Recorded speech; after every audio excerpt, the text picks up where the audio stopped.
Salut à tous, le débrief du match, le fameux derby entre Saint-Étienne et l'Olympique lyonnais. Bon, allez, soyons réalistes, sur ce match, c'est clair, bon, plusieurs fois ça a été le cas, mais sur ce match en particulier, vu les absences qu'il y avait du côté de Saint-Étienne, il n'y a pas photo.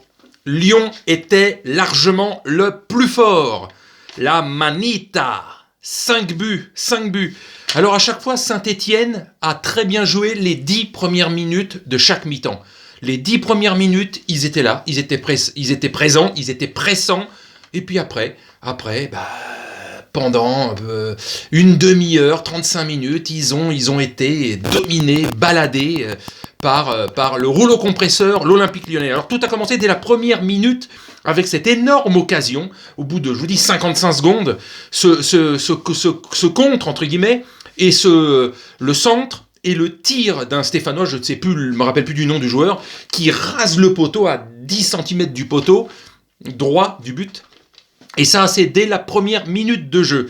Et quasiment dans la foulée, 2 minutes plus tard, à la 3e minute, il y a cette occasion de paille qui tire dans la surface. Vraiment, il contrôle, il tire, un tir puissant. Et là, c'est un bel arrêt de Jessie Moulin. Donc, à partir de là, donc, c'est équilibré pendant 10 minutes. Et à partir de là, au bout de 10-12 minutes, Lyon commence tranquillement, mais sûrement, à prendre le dessus. Alors, à la 15e minute, il y a le premier but, ce qui va un peu couper les jambes, quelque part, des Stéphanois, puisque c'est sur un corner, un peu cafouillé, repris par Kadewere, et c'est le premier but. À la 22e minute, il y a un superbe tir de Dicilio, l'italien, qui jouait, je crois, à la Juve. Dicilio, et en fait, pleine barre transversale. Donc, un tir surpuissant, pleine barre transversale. À la 32e minute, il y a une autre grosse occasion pour les Lyonnais. C'est Toko Ekambi qui a été lancé et il court sur une 20-25 mètres et il est contré par Jessie Moulin qui sort de sa surface et juste sur la ligne de la surface, il arrive à stopper le joueur, mais vraiment in extremis, vraiment il plonge bien, il provoque pas le penalty, mais il évite probablement une énorme occasion de but.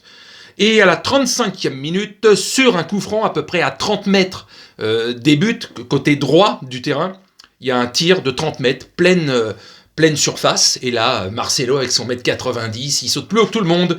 Goal de la tête.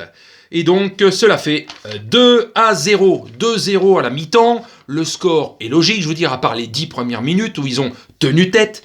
Et encore, quand on voit la force de cette équipe, notamment au milieu, c'est qu'il n'y avait ni Aouar et surtout ni Paqueta. Donc vous imaginez la force de frappe qu'ils auraient eu en plus avec au moins l'un de ces deux joueurs. Donc seconde mi-temps, pareil, les 10 premières minutes, Saint-Étienne pousse un peu plus que les 35 minutes qu'ils avaient joué en première mi-temps, donc ils sont présents, ils sont plus pressants, et donc ils tiennent encore là aussi 10 minutes. Il y a une énorme occasion pour Saint-Étienne, justement, Nordin qui court sur 40-50 mètres, il s'échappe, et arrivé juste à l'entrée de la surface, il tire, et là aussi c'est l'arrêt du but, de la barre transversale, et là c'était, à part la première occasion, à la première minute, ça sera l'une des rarissimes occasions qu'ils ont, mais à chaque fois ça aurait pu faire 2 buts, mais c'est passé à quelques centimètres près ou pleine barre, mais ils en ont tellement eu du côté lyonnais.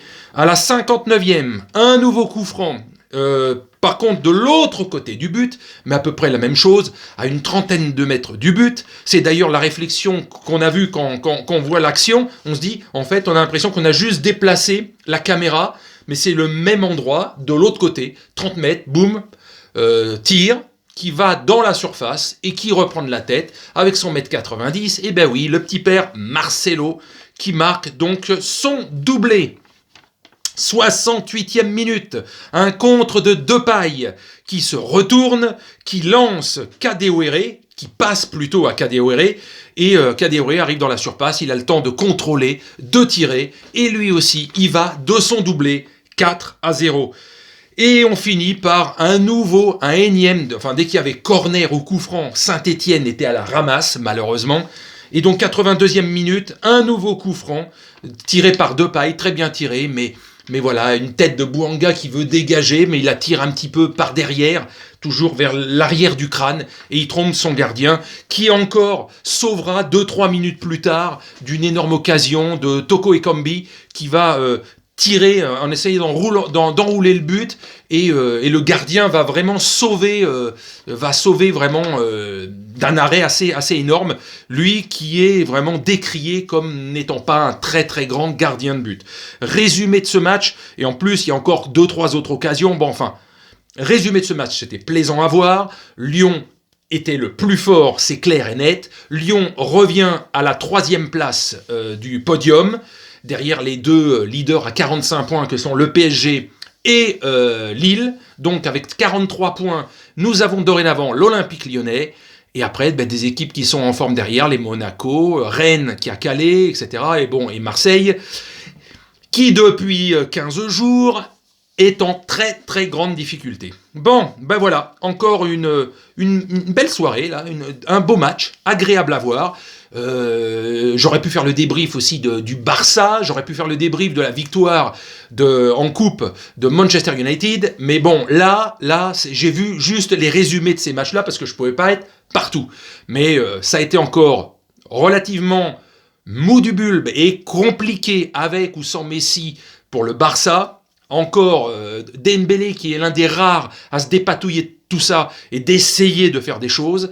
Et du côté de Manchester United, belle victoire, avec notamment le dernier coup franc dans les 5 dernières minutes du joueur qui a transformé depuis plus d'1 an cette équipe de Manchester United, Bruno Fernandes. Donc voilà, sur ce, je vous salue et je vous souhaite une bonne nuit.